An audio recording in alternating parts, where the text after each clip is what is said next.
오늘 어버이 주일 예배를 통해서 우리들에게 주시는 하나님의 말씀은 시편 112편 1절에서 3절의 말씀입니다. 구약 887쪽에 있습니다.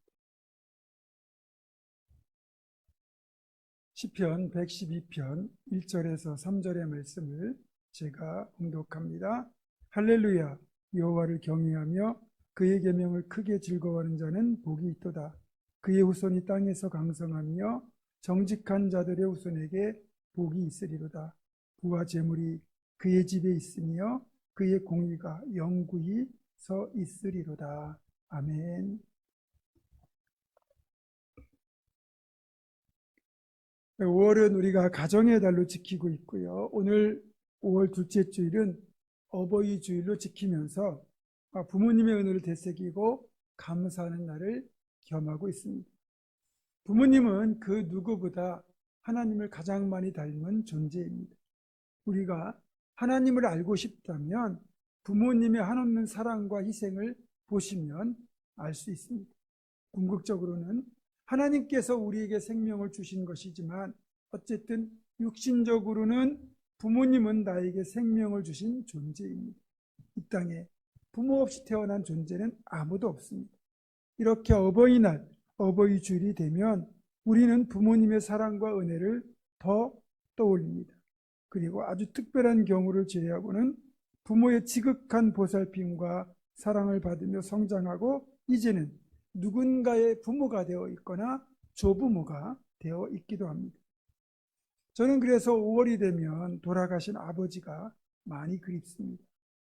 아버지는 13살에 예수를 믿게 된 뒤부터 총각 집사가 되셨고 새벽 기도회를 알리는 새벽종을 치고 싶어서 교회로 제일 먼저 달려가서 새벽종을 치고 또 예배당에 등불을 켜고 기도하셨던 분이시고요. 평생 하나님을 사랑하는 그 사랑의 바탕 위에 가정을 믿음으로 세웠고 자녀들에게 신앙의 본을 보이셨던 분이십니다. 직장을 다니던 제가 목회를 시작한 뒤부터는 제가 좋은 목회자가 되기를 그 누구보다 간절하게 바라고 기도하셨고 보문중앙교회 담임으로 부임한 이후에는 하늘나라 가실 때까지 제가 아버지를 찾아뵈면 늘 저에게 하시는 질문이 있었습니다. 교회는 평안하냐? 장로님들과는 잘 지내냐? 건축은 언제 하냐? 성도는 늘었냐?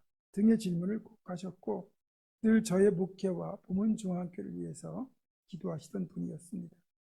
저희 교회가 예배당 건축을 시작하기 전에 하늘로 가셔서 건축하는 것을 보지 못하셨지만 이렇게 멋지게 완공된 예배당을 보셨다면 정말로 기뻐하셨을 것이라 생각합니다. 저는 아버지를 천국에서 만나면 늘 제 마음속에 품고 있었던 말, 사랑합니다, 존경합니다, 그리고 고맙습니다, 이렇게 말씀드리고 꼭 안아드리고 싶습니다. 제 마음속에 저희 아버지께서 이런 존재로 기억되고 있기에 제 아버지는 인생을 잘 살아내셨다, 이렇게 말할 수 있을 겁니다. 이렇게 자녀들과 후손들의 기억 속에 아름다운 모습으로 남아 있을 수 있다면 그런 분은 지난주에 제가 말씀드린 것처럼 아름답게 나이 들어가는 삶을 사셨다고 할 수 있을 겁니다. 저와 여러분 모두가 아름답게 나이 들어가고 이 세상을 떠난 뒤에도 자녀들과 우리들의 기억 속에 여전히 아름다운 모습으로 기억될 수 있기를 주님의 이름으로 축원합니다. 어제 토요일 206구역을 끝으로 지난 3월부터 시작한 전교인 가정신방을 마쳤습니다. 일정이 여의치 않아서 신방을 받지 못한 가정들은 개별적으로 일정을 협의해서 보강신방을 하도록 하고요. 그것마저도 여의치 않을 경우 목양실에서 신방하는 것으로 대체하려고 합니다. 그런데 이번 신방을 하면서 제가 보니까 부모와 자녀가 함께 신방을 받는 가정들이 많았다는 겁니다. 일부러 외출을 포기하고 이렇게 신방에 부모와 자녀가 함께 참여하는 모습 자체가 참 아름답고 감사했고 그런 가정의 모습이 너무나 평안하고 행복해 보였습니다. 그리고 이야기를 나누다 보니까 온 가족이 정기적으로 가정 예배를 드리는 그런 가정도 있고, 또 매일 성경으로 부부가 함께 큐티하는 가정도 있었습니다. 참 아름다운 모습인데, 우리 성도들의 가정이 이렇게 온 가족이 함께 예배하는 가정, 함께 큐티하고 기도하는 가정, 믿음과 소망으로 하나 된 가정, 여호와를 경외하여 행복한 가정 되기를 주님의 이름으로 축원합니다. 최근에 초등학교 4, 5, 6학년 대상으로 실시한 설문조사 결과를 본 적이 있습니다. 이 초등학생들, 초등학교 4, 5, 6학년이 생각하는 행복의 조건 2위는 자신의 꿈이나 목표를 성취하는 것이었고, 1위는 화목한 가정이었다고 합니다. 화목한 가정이 행복의 조건이라고 초등학생들도 생각하고 있다는 거예요. 또 다른 설문조사를 보면 중고등학생의 30% 정도만이 결혼이 필수라고 생각한다는 겁니다. 나머지 70%는 결혼이 선택이거나 굳이 할 필요가 없다라는 생각을 가지고 있다는 거죠. 청소년들이 이렇게까지 결혼에 대하여 부정적인 인식을 갖게 된 데는 가정에서 목격하는 부모님의 모습이나 그 가족의 모습이 그리 행복하지 않았다는 뜻일 수 있잖아요. 자녀들은 자신들이 목격하는 부모의 모습, 가정의 모습을 통하여 결혼에 대한 가치관을 갖게 된다는 겁니다. 물론 우리 모두는 행복한 가정을 꿈꿉니다. 그래서 행복한 가정을 만들기 위하여 노력합니다. 그러나 꿈꾸고 노력하는 것만으로 행복한 가정이 이루어지는 건 아니잖아요. 행복한 가정을 만들고자 한다면 진짜 중요한 몇 가지가 갖춰져야 됩니다. 먼저 행복한 가정을 만드는 비결을 딱 한 문장으로 표현한다면 오늘 본문 1절의 말씀처럼 우리 가정이 여호와를 경외하는 가정이 되어야 된다는 겁니다. 이걸 좀 더 자세히 풀어서 말씀드리면 여호와를 경외하는 가정은 어떤 가정이냐? 하나님을 그 집의 가장으로 모시고 사는 가정을 말하는 겁니다. 저와 연배가 비슷하신 분들, 또 더 나이가 드신 분들은 기억이 나실 텐데요. 예전에는 집집마다 이런 글귀가 적힌 액자가 걸려 있었습니다. 그리스도는 이 집의 주인이시요, 식사 때마다 보이지 않는 손님이시요, 모든 대화에 말없이 듣는 이시라. 이 글귀가 적힌 저 그림, 눈밭을 찍은 사진이라고 합니다. 여러분, 예수님이 보이십니까? 보이는 분들은 나이가 드신 분들이에요. 자세히 보시면 예수님의 인자하신 모습이 보입니다. 이게 이제 집집마다 걸려 있었어요. 이 글귀대로 예수님이 이 가정의 주인이시고 식사 때마다 보이지 않는 손님이시고 모든 대화를 다 듣고 계신 분이라는 사실을 우리가 늘 인식하고 살아간다면 어떻게 가정에서 내 혈기를 부리고 욕심을 부리고 집안을 어지럽힌 상태로 치우지 않고 게으르게 살 수 있겠습니까? 어떻게 주님이 집안에 계신데 부부싸움을 할 수 있겠습니까? 그렇습니다.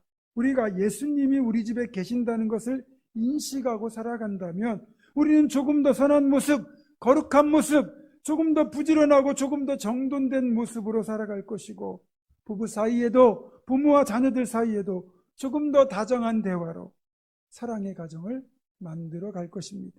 당연히 그러면 행복한 가정이 되지 않겠습니까?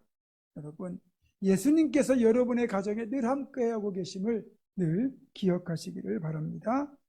행복한 가정을 만드는 두 번째 비결은 하나님과 예배와 교회를 최우선순위로 하는 삶, 즉 하나님을 존중하는 삶을 살아야 한다는 겁니다.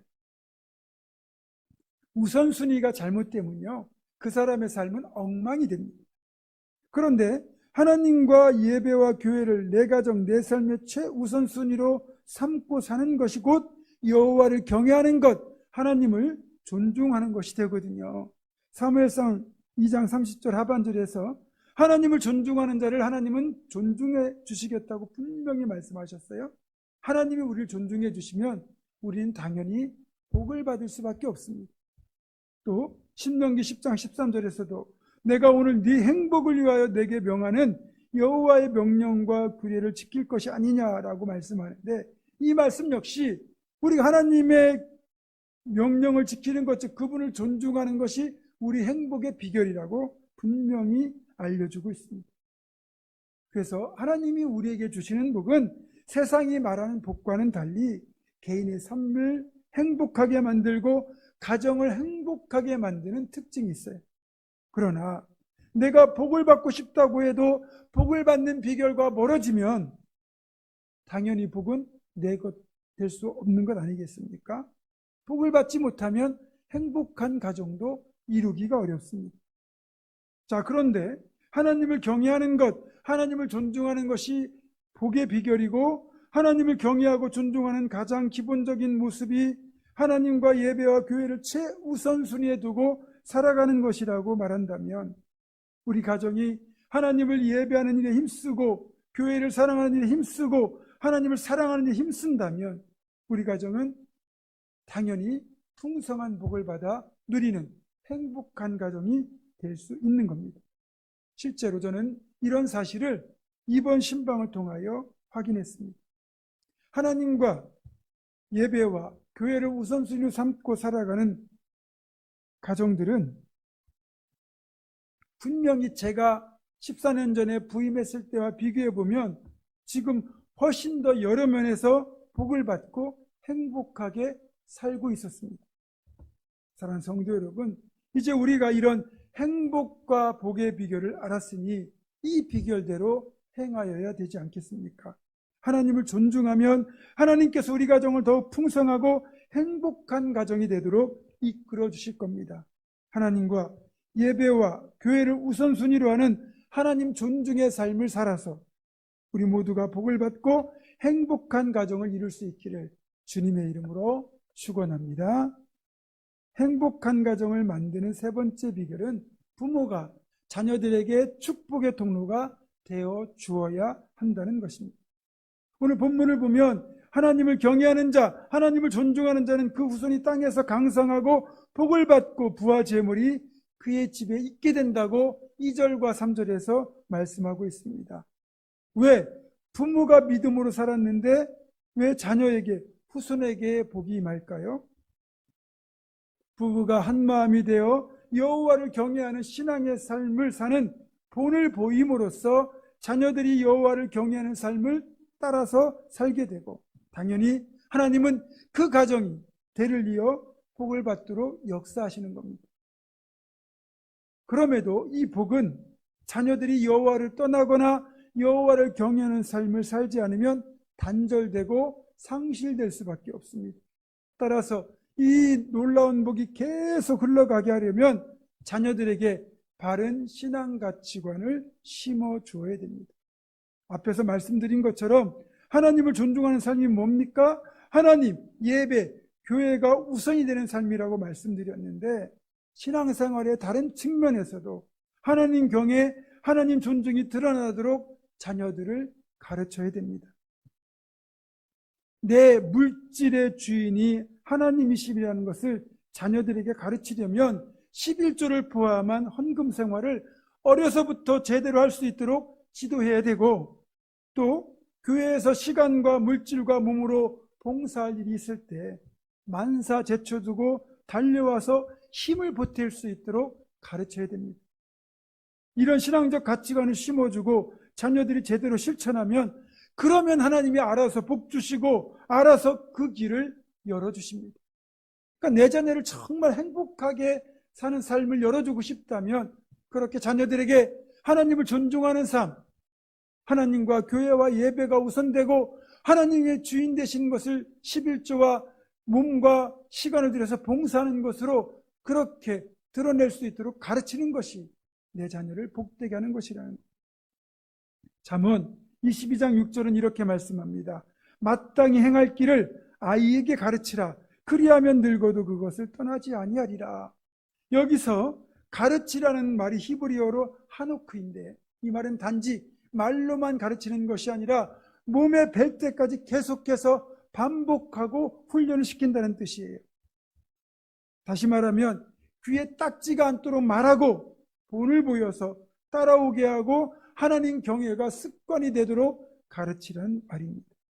솔직히 본을 보여도 잘 따라오지 않는 것이 현실인데 만약에 우리가 본마저 보이지 않는다면 어떻게 제대로 된 가르침이 되겠습니까? 따라서 하나님 경외, 예배, 기도, 섬김의 삶에서 우리가 먼저 본을 보이고 그렇게 하도록 자녀들을 가르치고 때로는 다그쳐야 됩니다. 신앙은 그냥 대물림 되는 것이 아닙니다. 자녀들이 신앙으로 자라도록 그리고 신앙 안에 끝까지 거하도록 애쓰고 노력해야 됩니다. 끊임없이 가르치고 권면하고 이끌어야 합니다. 신앙적으로 잘못할 때는 서운할 정도로 나무랄 수 있어야 됩니다. 그것이 내 자식이 잘 되는 길이기 때문입니다. 여러분, 신앙교육은 아무리 강조해도 지나치지 않습니다. 신앙교육이 무너지면 믿음의 3대, 4대, 5대가 되는 이런 믿음의 가문을 세우는 것은 물 건너갑니다. 아무리 세상에서 성공을 해도 신앙을 가르치지 않았고 특히 하나님이 주신 계명, 이 부모를 공경하라는 이 부모 공경을 가르치지 않으면 세상에서의 성공은 아무런 의미가 없는 헛된 성공이라고 할 수밖에 없습니다. 그래서 정말 잘 가르쳐야 됩니다. 제가 예전에 한번 말씀드렸는데요. 평북로의 목사장 수련회 때 주강사로 오셨던 쉐마 교육원 원장이신 현용수 목사님이 들려주셨던 사례 하나가 가슴을 많이 아프게 했었습니다. 오래전에 교장으로 은퇴하셨던 한 장로님이 교사로 재직할 때 아들이 공부를 너무너무 잘했습니다. 그래서 공부 잘하는 학생들만 들어간다는 그 경기중학교에 합격을 했고요. 경기중학교에 들어가서도 워낙 공부를 잘하니까 중학교 2학년 때 큰맘 먹고 이 아들을 미국으로 유학을 보냈습니다. 그때가 1970년대니까 우리나라는 달러 구경하기조차도 힘든 시기였고 그 시기에 이 부부가 대단한 희생을 하면서 이 아들을 공부를 시킨 겁니다. 부모의 기대에 어긋나지 않게 이 아들이 미국의 하버드 대학을 들어가고 졸업하고 또 미국에서 대단하게 출세를 했습니다.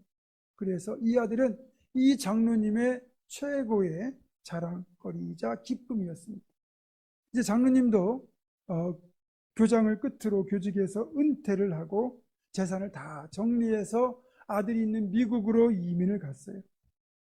그곳에서 친구와 사업을 시작했는데 그만 사업이 실패하면서 쫄딱 망하고 말았습니다. 갑자기 당한 경제적인 어려움 때문에 장로님은 아들에게 전화를 해서 도움을 요청했습니다. 그런데 이 잘난 아들은 아버지, 미국은 사회보장제도가 잘 되어 있기 때문에 이런저런 서류를 갖추어서 신청을 하면 아버지 먹고 살 정도의 돈은 나옵니다. 그러니까 이런 일로 다시는 제게 전화하지 마세요 하고 냉정하게 전화를 끊더랍니다. 그제야 이 장로님은 내가 자식 잘못 키웠느라고 탄식을 했지만 때는 이미 늦었던 거죠. 아무리 많은 것을 물려주더라도 아무리 훌륭한 교육을 시키더라도 정작 신앙교육을 시키지 않고 부모 공경을 제대로 가르치지 않으면 그 교육은 실패한 교육, 그 성공은 실패한 성공입니다. 성공한 자녀가 효도하고 부모 공경하는 것이 아니라 신앙교육 제대로 시킨 자녀가 효도하고 부모를 공경하는 겁니다. 지금 한국교회를 들여다보면 신앙교육과 전통적인 부모 공경의 교육이 이루어지지 않아서 신앙의 대가 끊기고 있고 더 이상 신앙의 명문 가문이 나타나지 않고 있습니다. 이렇게 계속하여 신앙이 전수되는 것이 끊긴다면 이 땅에 임했던 하나님의 축복도 날아가 버릴 것이고 우리의 삶은 다시 어려워질 겁니다. 그만큼 자녀들을 신앙으로 교육하는 것이 중요합니다. 행복한 가정의 비결 네 번째는 부모와 자녀가 모든 것을 함께하는 겁니다. 믿음이라는 바탕 위에서 가정의 모든 일을 온 가족이 하나가 되어 함께할 때 그 가정은 어려움도 능히 극복하고 더 복된 내일을 만들어갈 수 있습니다. 미국 위스콘신 대학 부설기관인 통증연구센터에서 지원자들을 받아서 이들을 대상으로 얼음물에 얼마나 오랫동안 발을 담가 놓을 수 있는지를 실험한 적이 있어요. 그런데요, 이 실험 결과 실험실에서 혼자 얼음물에 발을 담고 있던 사람들보다 그 실험실에 사랑하는 가족이나 친구가 함께 있어주던 사람들이 2배 정도 더 긴 시간을 얼음물에 발을 담그고 있었다고 합니다. 이 실험 결과에서 알 수 있듯이 우리가 함께 있어주는 것만으로도, 함께 하는 것만으로도 고통을 이겨낼 수 있는 힘이 2배로 커진다는 거 아니겠습니까? 하나님께서 우리에게 가정을 주신 것은 함께함을 통하여 서로에게 힘이 되어주라는 뜻입니다. 함께 웃고 함께 울고 함께하여 나아갈 때 그 가정은 하나님 안에서 충분히 행복하고 건강한 가정이 될 것입니다. 마지막으로 어버이 주일을 맞이하여 젊은 세대를 향하여 부탁의 말씀을 드립니다. 부모 공경, 어른 공경은 선택이 아닙니다. 하나님의 명령입니다. 출애굽기 20장 12절에는 내 부모를 공경하라 그리하면 내 하나님 여호와가 내게 준 땅에서 내 생명이 길리라 이렇게 말씀하고, 로마서 1장 30절에 보면 악한 죄의 목록 중에 부모를 거역하는 것이 들어있습니다. 한마디로 부모 공경은 신구약을 관통하는 하나님의 명령, 천륜인 것입니다. 또한 여기에서 공경하라고 번역된 히브리어 카베드는 무겁다, 존귀하게 여기다라는 뜻을 가지고 있습니다. 결국 부모 공경은 무거운 책임감을 가지고 우리가 감당해야 될 사명이라는 뜻이죠. 이렇게 당연히 우리가 지키고 실천해야 될 것이 부모 공경인데, 그럼에도 하나님은 10계명 중에서 유일하게 부모 공경을 잘하면 땅에서 잘되고 장수할 것이라는 복의 약속을 덧붙이고 있습니다. 에베소 6장 2절과 3절입니다. 내 아버지와 어머니를 공경하라. 이것이 약속이 있는 첫 계명이니 이로써 네가 잘되고 땅에서 장수하리라. 아멘. 부모 공경과 이 복의 약속은 하나님께서 친히 하신 말씀이요 약속입니다. 부모 공경은 선택이 아니라 당연한 도리입니다. 우리 주님조차도 부모 공경의 본을 보이셨죠.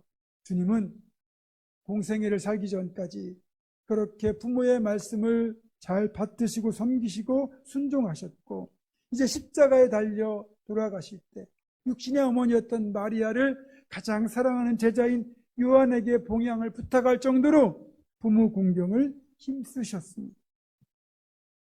말씀을 맺습니다. 5월 가정의 달을 저희가 보내면서 또 오늘 어버이 주일을 맞이해서 다시 한번 우리 모두 부모 공경을 다짐하는 동시에 하나님 우리 가정의 주인으로 모시고 또 하나님과 예배와 교회를 최우선으로 하는 하나님 존중의 삶을 살고 자녀들에게 올바른 신앙을 가르치고 모든 일을 가족이 함께 함으로써 하나님이 복 주시는 최고로 행복한 가정, 믿음의 가정을 세워갈 수 있기를 주님의 이름으로 축원합니다.